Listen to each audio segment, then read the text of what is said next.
My niece got caught in an accident and suffered serious injuries. But instead of staying by her child's side, Nina, my younger sister, ran away with my husband and disappeared. 9 years passed, and one day at work, I happened to spot two familiar figures. There was no mistaking it. That was Nina and my ex-husband Kent. I had no idea why they were visiting this hospital, but they didn't notice me. I froze, completely caught off guard by the unexpected encounter. Before I could decide what to do, they finally spotted me. Damn it, I thought, but it was too late. With a mocking smirk on their faces, Nina and Kent started walking toward me. Now that I got a good look at her, Nina had changed. She was stunningly beautiful. It was obvious she had spent a fortune on personal care. She had always been the type to invest in self-care, but this was excessive. With cheeks so shiny, they almost looked greasy, she twisted her lips into a smirk and spoke. Oh, hey, sis. Still working hard? That's gotta be rough on your skin. Leave now. Come on, don't be so cold. It's been, what, 10 years? Don't you have anything else to say? Like, about the kid that became like a mummy? At that moment, I nearly lost it. Kent didn't say a word. He just stood there, staring at the ground. I couldn't read his expression. If Brenda ever found out that this disgusting human being was her birth mother, how would she feel? I desperately wished she wouldn't be here for this, but that wish vanished into thin air. You mean me? From behind me, a small voice spoke in the way a child might sneak up to surprise someone. The sight of her left Nina speechless. Helen, can you take care of this for me? Of course, no problem. Thank you. I had been working as a nurse at this university hospital for nearly 20 years. I'm not trying to boast, but I knew people relied on me. Another day's work is finished. At home, a peaceful life awaited me, one completely different from my workplace. My husband, Kent, was 5 years older than me. We had no children, but we lived a modest and peaceful life together. I'm home. Welcome back. You're late again today. I often got home late. Kent is usually back before me and takes care of dinner. He worked for a large corporate, so it's not like he had tons of free time, but we had a good balance in our roles. I was grateful for that. I made beef stew tonight. I'll warm it up for you now, so just wait a sec. Thanks. We sat at the table and shared small, everyday stories from our day. That was our little slice of happiness. Then, one night, as we were eating dinner as usual, the doorbell suddenly rang. Who could be visiting at this hour? Kent and I exchanged glances. He seemed just as clueless as I was. Kent and I stood up together and checked the intercom monitor, where a woman's figure appeared. Something about her seemed familiar. For a moment, I hesitated, and then I realized who she was. It was my sister, Nina. She had shown up at my house, completely out of nowhere. Nina, what's going on? I got abandoned. Abandoned? What do you mean? I found out I was pregnant and then. Nina wasn't married. I knew she was seeing someone, but I never imagined he would be this selfish. After I found out I was pregnant and my body started changing, he told me he couldn't see me as a woman anymore. Then, he left me. More than selfish, he was heartless. Leaving a pregnant woman just because of that. Unbelievable. So, sis, can you do me a favor? Can I stay here with you? I don't have anywhere else to go and am broke. I had always known that Nina's income was unstable since she was working part-time. And now, on top of that, she had been abandoned. It was no surprise she was struggling. Her request was a bit too much, but she was my only sister. Still, I couldn't just decide this on my own. Just as I was thinking that, before I could even respond, Kent, who had been listening behind me, spoke up. I'm fine with it. I'm worried about her. Kent had a naturally kind heart, maybe too kind. Without hesitation, he agreed to let Nina stay with us. I'm okay with it too. Stay here for a while and take it easy. Thus, our life as a married couple came to a pause, and our life as a family of 3 began. Time passed, and before we knew it, our household of 3 became 4. My niece's name is Brenda. She had just started elementary school this year, a fresh first grader who looked adorable in her little backpack. I'm heading out. Take care. Be careful, okay? Strictly speaking, I wasn't her parent, but since Nina and I were raising her together, I was as good as one. Watching her growing up filled me with both joy and worry, a complex feeling that I assumed must be what parents experience. Thinking that, I couldn't help but smile. Nina, on the other hand, was also doing a great job as a mother. She was quite strict with Brenda, teaching her many things with a firm hand. To balance that out, Kent and I often spoiled her a little, which actually created a surprisingly good dynamic. By the time Brenda left for school, I had finished getting ready for work. Since Nina was staying with us, she handled the housework while Kent and I were away.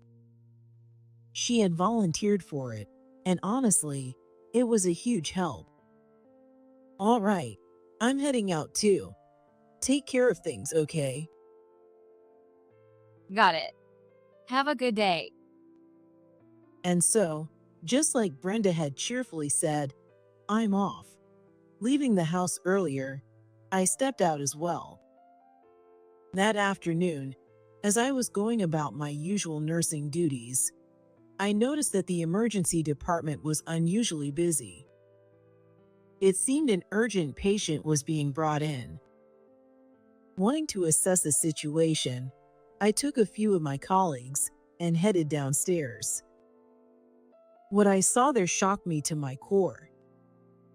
The patient being rushed in was none other than Brenda, and her injuries were so severe that I could hardly bear to look.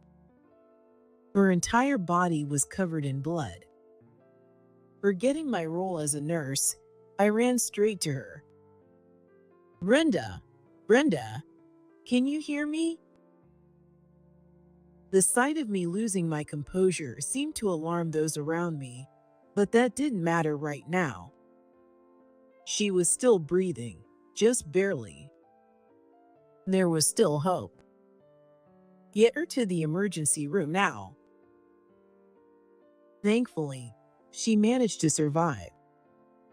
However, the doctor warned that noticeable scars on her face might remain. Of course, for a young girl, a facial scar wasn't ideal, but all I could feel was gratitude that she was alive. Later, I learned that Brenda had been hit by a car while walking home from school. The driver had been distracted, not paying attention to the road. Kent and Nina arrived at the hospital soon after. Brenda. Nina ran to her, but upon seeing her condition, she fell silent. Brenda had survived, but the scars would remain. That, of course, meant her face. At first, Nina had been a worried mother, anxious about her daughter's injuries. But the moment she saw Brenda lying in bed, wrapped in bandages, something in her changed. It was as if all emotion had drained from her. "Nina, what's wrong?" Nothing. I'm just glad she's okay. Her words felt hollow, as if there was nothing behind them. She quietly sat down on a nearby chair and just stared at Brenda. From that day on, I dedicated myself to taking care of Brenda, doing everything I could between shifts. It took time, but she gradually recovered. Eventually, she was able to talk normally again. "How are you feeling? Does anything hurt?" I'm okay now. But when the day finally came to remove the bandages from her face, the scars were still there. Brenda would have to live with them for the rest of her life. Thinking about that made my heart ache. Yet, through all of this, Nina never once helped care for her. She didn't even come to visit. Something must have happened after what occurred last time. As her older sister, I couldn't shake the uneasy feeling I had about Nina's behavior that day. If things continued like this, Brenda would be the one to suffer. With that in mind, I decided to confront Nina after I got home. When I arrived, I noticed the porch light wasn't on. Usually, either Kent or Nina would be home by now and would leave the light on for me. Maybe they just forgot today. But when I unlocked the door and stepped inside, I was met with complete darkness. It was immediately clear no one was home. I stepped inside, tilting my head as I feel something's off, and turned on the light. That's when I saw a single piece of paper left on the dining table. "Please take care of Brenda. Regards, Nina." And that was all it said. I stood frozen for several seconds, maybe even longer. I couldn't immediately process what this message meant. Then, the realization hit me. Nina had abandoned her own daughter. The unease I had felt before suddenly made sense, and at the same time, an uncontrollable anger welled up inside me. Why would she make such a foolish decision? I knew she wouldn't answer, but I called her anyway. As expected, there was no response. Next, I called Kent. He needed to know about this. But he didn't pick up either. That's when it finally clicked. Ever since that day, Nina's attitude had changed. She had probably been trying to get close to Kent. And if he gave into that temptation, then it would explain why neither of them was answering my calls now. It felt like I was paying the price for ignoring the warning signs all along. I had been betrayed. Later, during the legal process of obtaining custody of Brenda, I learned a few things from my discussions with Nina. That day, when she saw Brenda covered in scars, she saw a reflection of her younger self. If I have a child who looks like that, I might experience the same pain I did before. Maybe it's better if I just live my life alone. That was what she had been thinking. If that was her reasoning, then it was only a matter of time before she abandoned raising Brenda. And, just as I suspected, Nina got close with Kent, and her plan worked perfectly. The divorce was finalized through my lawyer, and I gained full custody of Brenda. Our household of four was reduced to just the two of us. For the first time in my life, I felt an overwhelming sense of relief that I had my job. No matter what, I would raise Brenda to be happy and strong. I silently vowed to myself. 9 years passed in what felt like the blink of an eye. I had been promoted from a regular nurse to head nurse. Brenda had recovered and is now 15 years old, a ninth grader. But even now, faint scars from that accident remained on her face. It was something I could never change, and the helplessness of that fact had frustrated me countless times. The day when I had to tell her the scars would never fully fade, and that day when she also carried a wound in her heart. I had worried about those moments for years. When would be the right time to talk to her about it? Just thinking about it often gave me a headache. But despite my worries, Brenda had grown up to be a cheerful and positive young woman. Hoping to boost her confidence, I once suggested she try doing theater acting. "Hey, Brenda, have you ever thought about acting?" With these scars? No way. At first, she refused, using her scars as an excuse. But over time, whether out of curiosity or simply giving in, she eventually joined the theater club. Once she got into it, she seemed to become captivated by the joy of acting, and to my surprise, she even landed the lead role. That made me happier more than anything. I went to her performances and watched the recordings over and over again. I still haven't forgotten that moment. That memory still stands out as one of the most emotional moments of my life. But now, with high school admissions approaching, Brenda had to leave the theater club.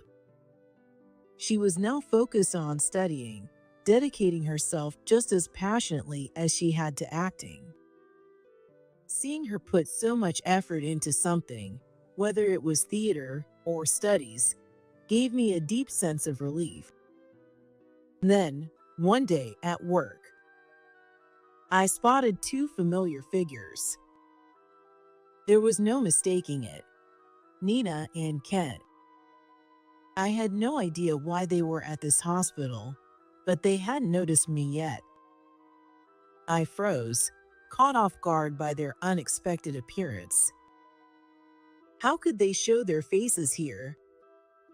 I couldn't begin to understand what was going through their minds. Morris, who had been Brenda's attending physician 9 years ago, seemed to sense my distress and approached me with concern. Is something wrong, Helen? "No, it's nothing." It doesn't look like nothing. Please talk to me. Feeling the weight of his words and kindness, I gave in and told him that Nina and Kent had shown up. That woman? The mother from back then? Morris rarely showed his emotions, but now his face was tense with anger. He looked like he was ready to storm over there any second. "Please, doctor, don't make a scene. I don't want to stir things up after all this time. Just stay calm." That's easy to say. But this isn't something that should be forgiven so easily. Before I knew it, I had become the one trying to calm him down. But the truth was, I had no desire to see them either. Nothing good would come of facing them now. I'm being childish, aren't I? I should be the one staying composed. I'm sorry. But still, what could they possibly be doing here? I have no idea. They have no reason to come looking for us anymore. Maybe they're just here for a regular hospital visit. As we stood there discussing it, unfortunately, we ended up within Nina and Kent's line of sight. I thought, damn it, but it was already too late. With a mocking smirk on their faces, Nina and Kent started walking toward me. Now that I got a good look at her, Nina had changed. She was stunningly beautiful. It was obvious she had spent a fortune on personal care. She had always been the type to invest in self-care, but this was excessive. Her face gleamed unnaturally, and as she twisted her lips into a smirk, she spoke. Oh, hey, sis. Still working so hard? That's gotta be terrible for your skin. What are you doing here? What do you mean? This is a hospital. We're here to see a doctor. Kent got food poisoning. Not only had she changed her looks, but her personality had gotten even worse. How does someone become this twisted? If he's better now, then leave.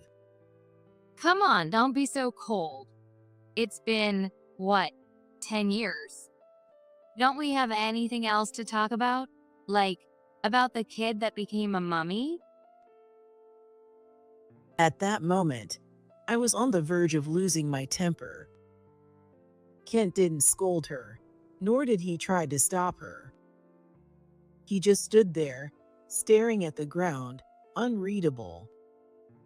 Even Morris was at a loss for words. If Brenda ever found out that this disgusting human being was her birth mother, how would she feel? I desperately wished she wouldn't be here for this, but that wish vanished into thin air. You mean me? From behind me, a small voice spoke in the way a child might sneak up to surprise someone. Of all days, today was the one time Brenda had a reason to visit the hospital. Nina's words stopped in her throat the moment she saw her. Or rather, her gaze locked onto Brenda's shirt. She was wearing a t-shirt with the logo of a well-known theater club. A club that Nina had auditioned for countless times in the past, but had never been accepted into. Why are you wearing that? That theater club? Oh. You know them? Brenda had no idea about her real mother's obsession with theater acting, nor that she had once desperately wanted to join that very club. It was pure coincidence. Seeing her daughter succeed where she had failed, Nina's expression twisted with a mix of emotions, desperation, bitterness, and something else. Kent stood frozen behind her, stunned. The stage she had never been able to reach, and now her own daughter is standing on it. That was a reality she couldn't easily accept. I'm sorry, Brenda. Let's live together again. I'm your mom. But rather than acknowledging the truth, Nina was trying to use it to her advantage. It was beyond selfish. She hadn't changed at all.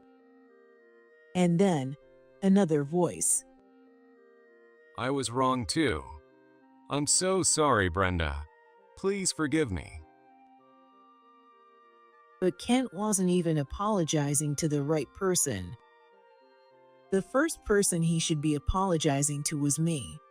What was he thinking? I looked at them, wondering what Brenda must be feeling at this moment. But no matter what she thought, I wasn't going to let these people back into our lives. Just as I was about to speak, My mom is the only one. I don't know this flashy woman. as expected from someone used to standing in front of an audience. With a calm and unwavering demeanor, Brenda dismissed their ridiculous apologies. But they weren't the type to back down that easily. Flashy? Why? I'm apologizing so much. Can't you just forgive me? Helen, I'm sorry too. I was wrong. Besides, Nina drained my purses dry. Please help me. The fact that he was apologizing now only meant one thing. He saw potential in Brenda's future and was trying to fix his financial troubles through her. It was beyond obvious. It's too late for apologies, and I have no intention of forgiving you. I held back my rising anger and kept my voice steady. No matter what they said now, the past was over, and none of this had anything to do with Brenda. As this meaningless exchange continued, I noticed Morris approaching with other nurses. He stepped in between us. This is a hospital. Please keep it down. Your discharge paperwork is complete. Take care. So Kent really had been sick, but it seemed he had recovered now, which meant there was no reason for them to stay any longer. Realizing they had no excuse to linger, they reluctantly left. Thank you, Morris. That was a huge help. Not at all. But honestly, I'm concerned. I doubt those two will leave you alone so easily. He was right. Those two weren't the type to give up that easily. I had no doubt they would keep coming back, desperate to cling to anything they could. But this wasn't his problem to deal with. I couldn't burden him any further. If that happens, it's a family matter. I'll handle it myself. For now, the situation had been defused. Just as Morris predicted, Nina and Kent started harassing us. Despite having abandoned our home, they kept showing up, repeatedly apologizing. Kent could only utter, "I was wrong, and please forgive me." He didn't seem to understand at all what he had done wrong at the core. Maybe his financial situation was that dire, but that was none of my concern. Meanwhile, Nina seemed to have finally confronted herself and started speaking about what she truly wanted. I realized what I really wanted was a value of existence. I wanted to be needed. But when I got pregnant, I lost that. And when I saw Brenda covered in scars, I thought people would leave me again. She laid everything out honestly, but that didn't make it okay for her to abandon her own child. And after stealing my husband on top of that, did she really think a confession like this would earn my forgiveness? In the end, her seduction of Kent was nothing more than an attempt to satisfy her need for validation. There had never been any real love there. Hearing this, Kent's attitude shifted again. Now that he understood Nina's motives, he suddenly lost all interest in her and doubled down on apologizing to me. You heard her. I was manipulated. I'm a victim too. Let's live together again. Please forgive me. It was complete nonsense. Every word out of his mouth was empty, devoid of any sincerity. Just listening to him made my blood boil. Enough already. Stop with the pathetic excuses. I had reached my limit and finally raised my voice. No matter what you say, I will never forgive either of you. Never show your faces here again. You really won't forgive me? This is the result of your own choices. I have no obligation to save you from them. Then, just as I was finishing my words, Brenda stepped out of her room. She looked at them and said firmly, You're embarrassing. I only have one real parent. I don't need three. Now come back. With that final statement, Kent turned away. No one knew where he disappeared to after that. As she watched him leave, Nina collapsed into tears. Being completely rejected by her own daughter must have shattered her. Maybe now, true peace had finally come. The thought filled me with both relief and exhaustion, leaving me feeling too drained to even stand properly. Brenda continued to attend high school while also gaining more recognition as a theater actress. Mom, guess what? I got a lead role in the next play. Really? That's amazing. It was clear that this wasn't just a coincidence. Brenda had a true talent for acting, and I couldn't have been prouder. I'll let you know when the performance is set. You have to come watch. Of course I will. Just like that, I had something new to look forward to. Speaking of things to look forward to, something big was happening at work as well. Helen, would you like to grab dinner tonight? To my surprise, Morris had started showing interest in me. At first, I was caught off guard, but over time, I found myself accepting it naturally. Yes, I'd love to. Spending time with Morris was peaceful, delightful, and above all, comforting. Since we saw each other at work every day, most things between us just worked smoothly without much effort. I even started thinking, I hope this lasts forever.